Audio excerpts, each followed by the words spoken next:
Hi friends, నేను మీ అమరావతి పిల్ల. ఏంటి గోంగూర కట్టలు పట్టుకొని వచ్చింది అనుకుంటున్నారా?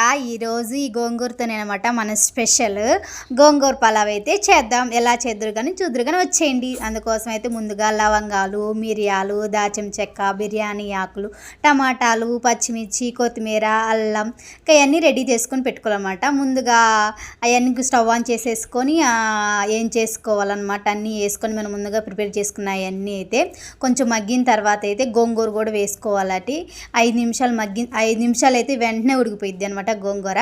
ఇంకా అన్నిట్లో మనం బియ్యంగా నానబెట్టుకున్న బియ్యం అయితే వేసేసుకొని కొంచెం కారం, కొంచెం ధనియాల పొడి, కొంచెం చికెన్ మసాలా అయితే వేసుకొని మొత్తం కలిపెట్టుకోవాలన్నమాట. అండ్ ఫైనల్లీ కొత్తిమీర కూడా వేసుకోవాలి. మనం వాటికి తిప్పేసుకొని రైస్కి సరిపడంత మనం ఎంతైతే రైస్ తీసుకున్నాం అందుకు తగ్గట్టు అయితే వాటర్ కూడా పోసుకుంటే సరిపోతుందన్నమాట. ఇంకా స్టవ్ ఆన్ పెట్టేసుకొని మూత పెట్టేసుకుంటే మనకు కావాల్సిన వేడి వేడి గోంగూర పలావ్ అయితే రెడీ అయిపోయింది. మా ఛానల్ని